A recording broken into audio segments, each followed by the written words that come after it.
দর্শক তুফানের পাশাপাশি চলছে ময়ূরাক্ষী সিনেমা একটু দেখতে চাই কি বলছেন দর্শকরা। কেমন দেখলেন সিনেমা? ভালো লাগে না।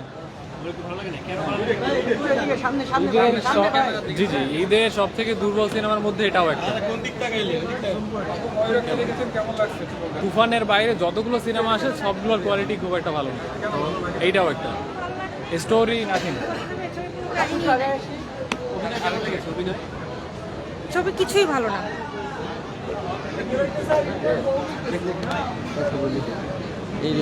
দর্শক শুনছিলেন আসলে ময়ূরাক্ষী সিনেমার যে শো সেটি শেষ হওয়ার পরে আমরা দেখতে পাচ্ছি যে আসলে দর্শক কিন্তু একেবারেই নেই বললেই চলে।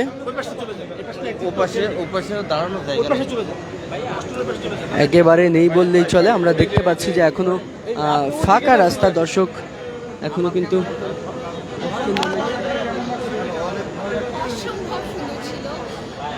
লাস্ট মোমেন্টটা একটু কনফিউজিং বাট ইটস অ্যামেজিং। প্রতিটা মুহূর্ত মানে একটা সাসপেন্স ছিল আলাদা। আর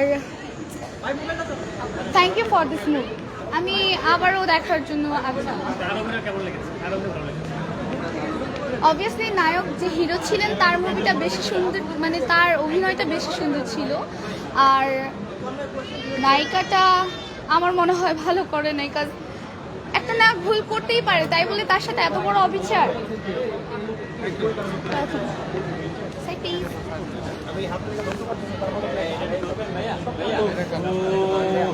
এটা কার?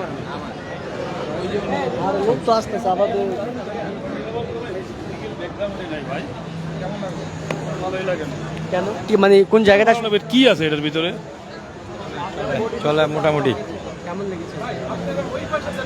কেমন লেগেছে সিনেমা? হবে আপনার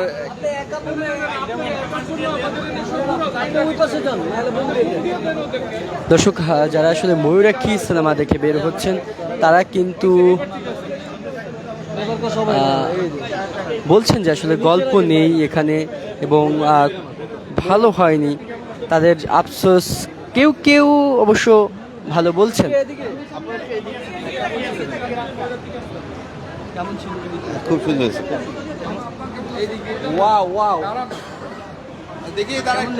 হ্যাঁ ভালো ছিল, ময়ূরাক্ষী আমি দেখছি, ভালো ছিল। না না, নট ব্যাড, মোটামুটি আছে, ভালো, খারাপ না। তবে কোনো একটা কাহিনীর সাথে মিল পেলাম মনে হলো। এই না, মিসিং কিছু নাই। মিসিং বলতে আর একটু বড় হবে সিনেমাটা, তো অত বড় না, ছোটই। দর্শক একদিকে আমরা দেখছি যে তুফান সিনেমা শেষ হলেই এখানে প্রচন্ড পরিমাণে দর্শক তারা কিন্তু বের হচ্ছেন। কেমন দেখলেন সিনেমা? ভালো লাগছে। ভালো লেগেছে। কেমন ছিল? ভালো ছিল। ভালো ছিল। কি ভালো লেগেছে আসলে? সিনেমাটাই ভালো ছিল এবং সমসাময়িকের জন্য খুব ভালো হয়েছে, ভালো চলবে। সামাজিক যে অবক্ষয়টা সেটা তুলে ধরছে আর কি, বেশি বাড়লে যে তার পতন নিশ্চিত সেটা তুলে ধরেছে, ভালো লাগছে। বার্তা একটা মূল জিনিসটাই হলো গডফাদারের যে একটা পতন হয় সেই জিনিসটাই দেখাই দিয়েছে। বেশি বাড়লে তার পতন নিশ্চিত, সে যত বড়ই হোক, মাফিয়াই হোক, যত বড়ই হোক, এই বার্তা দেখে দিয়েছে। না, আমি তুফান দেখি নাই। আমি এটা তুফানের সাথে মিলে আমি জানি না, আমি তুফানে দেখি নাই। এটা দেখলাম, এটা ভালো লাগছে। দর্শক দেখতে পাচ্ছেন এখানে আসলে আমরা সিনেমায় যারা আসলে বের হচ্ছেন